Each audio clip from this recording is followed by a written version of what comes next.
1 Samuel, chapters 13 through 14.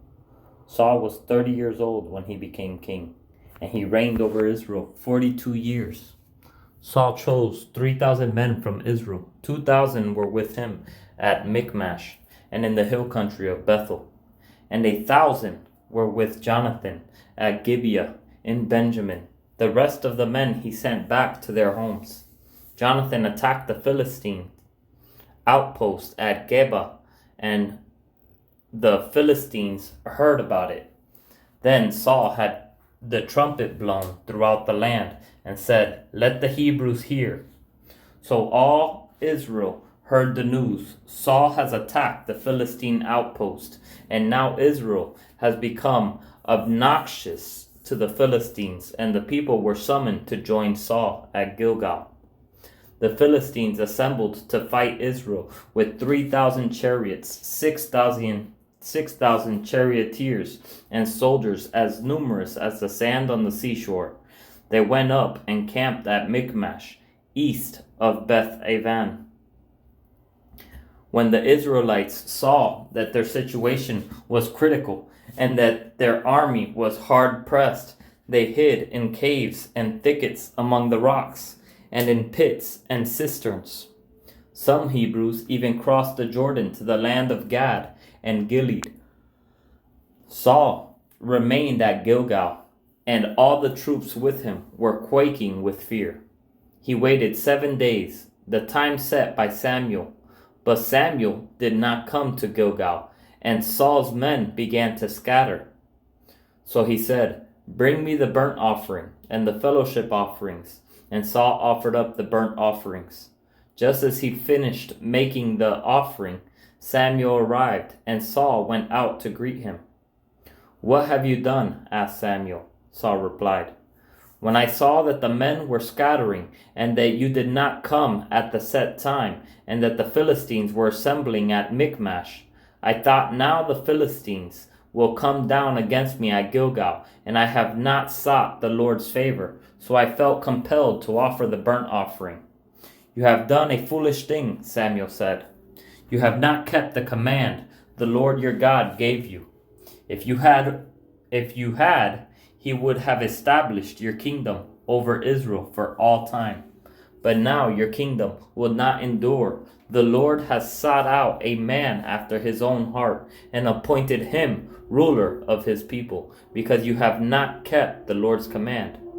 Then Samuel left Gilgal and went up to Gibeah in Benjamin, and Saul counted the men who were with him.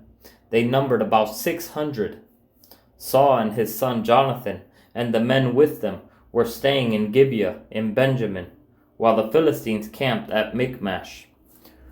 Raiding parties went out from the Philistine camp in 3 detachments. One turned toward Ophrah in the vicinity of Shaul, another toward Beth Horon, and the third toward the borderland, overlooking the valley of Zeboim, facing the wilderness. Not a blacksmith could be found in the whole land of Israel, because the Philistines had said, "Otherwise the Hebrews will make swords or spears." So all Israel went down to the Philistines to have their plow points, mattocks, axes, and sickles sharpened. The price was 2/3 of a shekel for sharpening plow points and mattocks, and 1/3 of a shekel for sharpening forks and axes, and for repointing goads. So on the day of the battle, not a soldier with Saul and Jonathan had a sword or spear in his hand. Only Saul and his son Jonathan had them. Now, a detachment of Philistines had gone out to the pass at Michmash. One day Jonathan, son of Saul, said to his young armor-bearer, "Come, let's go over to the Philistine outpost on the other side." But he did not tell his father. Saul was staying on the outskirts of Gibeah, under a pomegranate tree in Migron.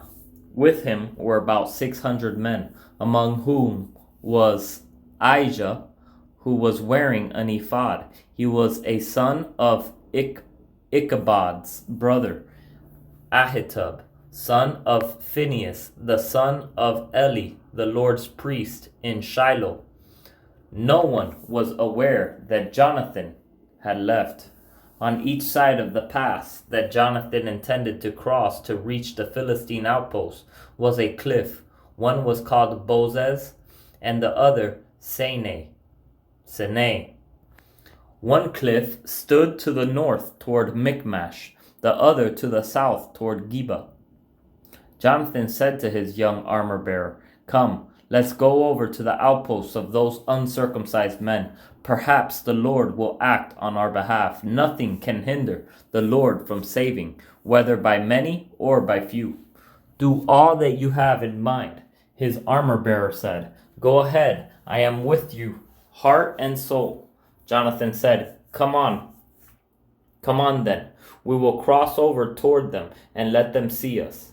If they say to us, 'Wait there until we come to you,' we will stay where we are and not go up to them.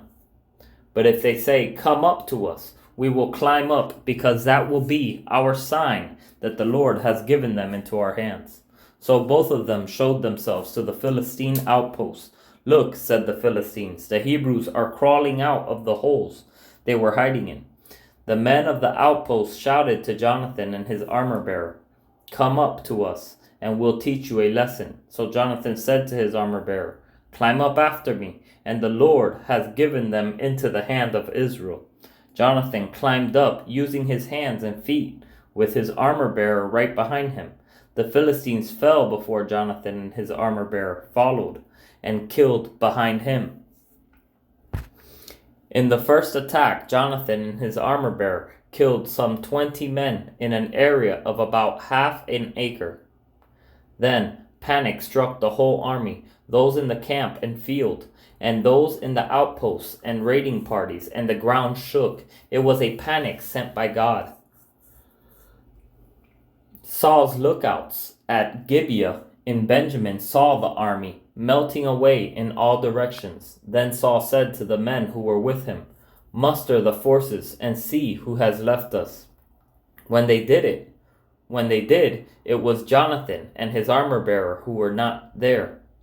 Saul said to Ahijah, "Bring the ark of God." At that time it was with the Israelites. While Saul was talking to the priests, the tumult in the Philistine camp increased more and more. So Saul said to the priests, "Withdraw your hand." Then Saul and all his men assembled and went to the battle. They found the Philistines in total confusion, striking each other with their swords. Those Hebrews who had previously been with the Philistines and had gone up with them to their camp went over to the Israelites who were with Saul and Jonathan. When all the Israelites who had hidden in the hill country of Ephraim heard that the Philistines were on the run, they joined the battle in hot pursuit. So on that day the Lord saved Israel, and the battle moved on beyond Bethaven. Now the Israelites were in distress that day because Saul had bound the people under an oath, saying, "Cursed be anyone who eats food before evening comes, before I have avenged myself on my enemies." So none of the troops tasted food.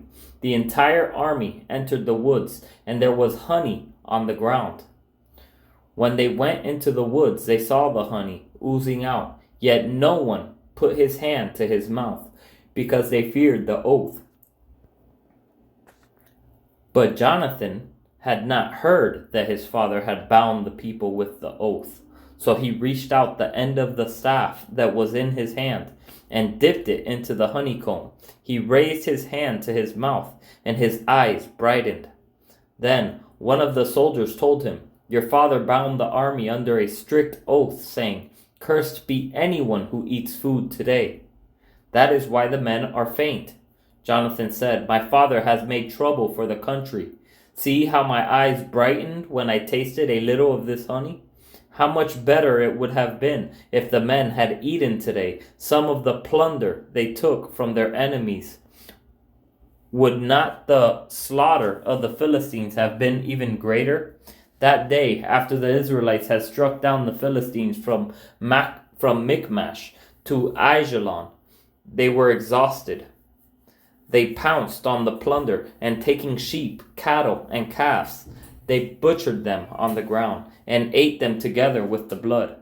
Then someone said to Saul, "Look, the men are sinning against the Lord by eating meat that has blood in it." "You have broken faith," he said. "You have broken faith," he said. "Roll a large stone over here at once." Then he said, "Go out among the men and tell them, each of you bring me your cattle and sheep, and slaughter them here and eat them. Do not sin against the Lord by eating meat with blood still in it." So everyone brought his ox that night and slaughtered it there. Then Saul built an altar to the Lord. It was the first time he had done this. Saul said, "Let us go down and pursue the Philistines by night and plunder them till dawn, and let us not leave one of them alive." "Do whatever seems best to you," they replied. But the priest said, "Let us inquire of God here." So Saul asked God, "Shall I go down and pursue the Philistines? Will you give them into Israel's hand?" But God did not answer him that day. Saul therefore said, "Come here, all you who are leaders of the army, and let us find out what sin has been committed today. As surely as the Lord who rescues Israel lives, even if the guilt lies with my son Jonathan, he must die." But not one of them said a word. Saul then said to all the Israelites, "You stand over here. I and Jonathan my son will stand over here." "Do what seems best to you," they replied. Then Saul prayed to the Lord, the God of Israel, "Why have you not answered your servant today? If the fault is in me or my son Jonathan, respond with Urim. But if the men of Israel are at fault, respond with Thummim." Jonathan and Saul were taken by lot, and the men were cleared. Saul said, "Cast a lot between me and Jonathan, my son." And Jonathan was taken. Then Saul said to Jonathan, "Tell me what you have done." So Jonathan told him, "I tasted a little honey with the end of my staff, and now I must die." Saul said, "May God deal with me, be it ever so severely, if you do not die, Jonathan." But the men said to Saul, "Should Jonathan die, he who has brought about this great deliverance in Israel? Never, as surely as the Lord lives, not a hair of his head will fall to the ground. For he did this today with God's help." So the men rescued Jonathan, and he was not put to death. Then Saul stopped pursuing the Philistines, and they withdrew to their own land. After Saul had assumed rule over Israel, he fought against their enemies on every side: Moab, the Ammonites, Edom, the king of Zobah, and the Philistines. Wherever he turned, he afflicted punishment on them.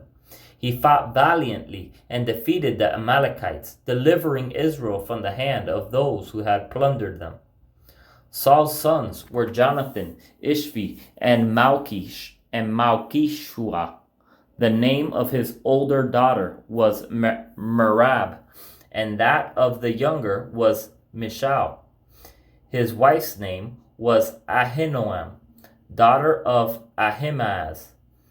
The name of the commander of Saul's army was Abner, son of Ner, and Ner was Saul's uncle.